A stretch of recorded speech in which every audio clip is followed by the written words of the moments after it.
Let's go from Tehran now to Dubai. Zain Bazravi is standing by. And Zain, so more strikes where you are and indeed right across the Gulf.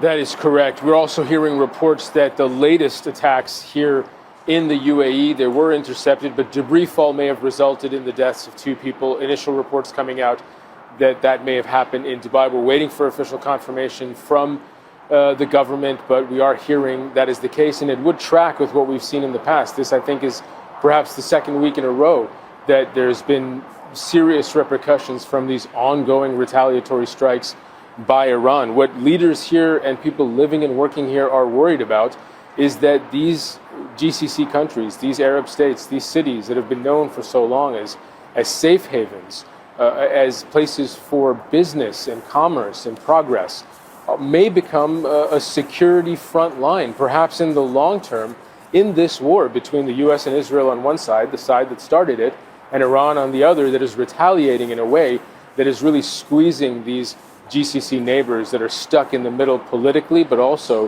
quite literally.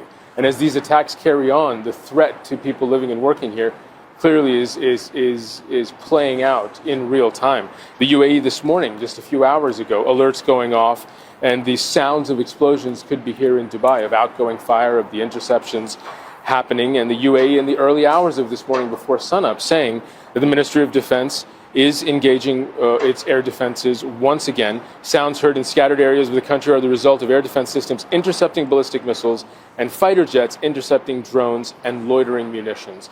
And that is that debris fall we're talking about that has proven to be the cause of injuries and the cause of deaths in the past. It is a comforting message that these air defenses are working, but also simultaneously terrifying that it's still going on almost a month into this war. Similarly, alarms across the region in Kuwait, the National Guard said that they intercepted 2 drones this morning, and that's after the 24 hours previous, where they saw interceptions of 20 missiles and 9 drones. There was a fire at a fuel tank at the Kuwait International Airport that is still raging. Rescue crews are still trying to put that fire out. Flammable fuel that has been burning for more than 24 hours. Kuwait's foreign minister calling it a serious violation of humanitarian law, international humanitarian law, and the targeting of a civilian object. Earlier air defenses were ongoing there as well, the 24 hours previous in Kuwait, also very active. Bahrain, numerous air raid sirens, alarms overnight. The Ministry of Interior saying they had to extinguish a fire at a facility in the Muharraq governorate, but no injuries were reported. Saudi Arabia, 2 days in a row, 13 drones targeted overnight. The 24 hours previous, dozens of drones and missiles targeting the eastern province, oil-rich eastern province. Debris fall damaging 2 homes in the eastern province on Wednesday. No casualties or injuries, but also targeting Riyadh, constantly trying to hit that diplomatic enclave in Riyadh. And all these attacks, there seems to be an uptick. There was a lull in previous days. In the last 24 hours, there seems to be an uptick by Iran launching attacks at the GCC, and it follows a day of GCC countries appealing on the international stage, trying to create a diplomatic pressure campaign on Iran to stop what it seems to be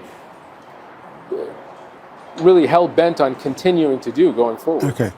Zain, what are we hearing from the Kuwaitis? Because I understand the government has said that it's dismantled a Hezbollah-linked group.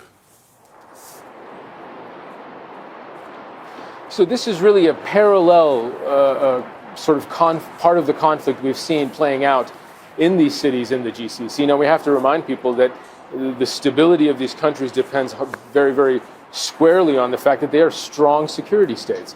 And that is what allows for safety and security and stability here. And so what we've seen is that police units, internal security apparatus, not just in Kuwait, but across the board in multiple GCC cities in recent days, have reported cracking down on and arresting so-called sleeper cells. They've been accusing Hezbollah, affiliated with Iran, and Iranian networks for having these active cells in different cities. And police have said they've cracked down and arrested a number of them. Hezbollah and Iran have denied any allegations of such things. But what happened in Kuwait gives you a sense of what this looks like. Kuwait's government saying they arrested 6 people, 5 of them were citizens, and 1 other person. They also identified 14 others who they say fled the country before they could be arrested. 5 citizens, 2 Iranians, 2 Lebanese, and 5 others of unknown background.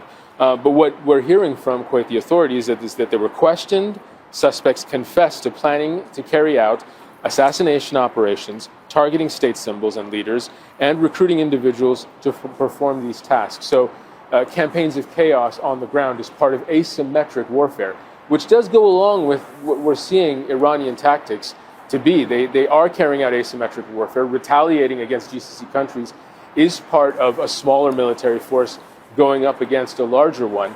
But again, it has to be said, Hezbollah, Iran in the past have denied any of these allegations, but the GCC countries, this is not the first time, Kuwait is not the first instance of this kind of case being made public and these kinds of arrests being carried out. Okay. All right, Zain, thanks for that. Zain Basrawi there in Dubai.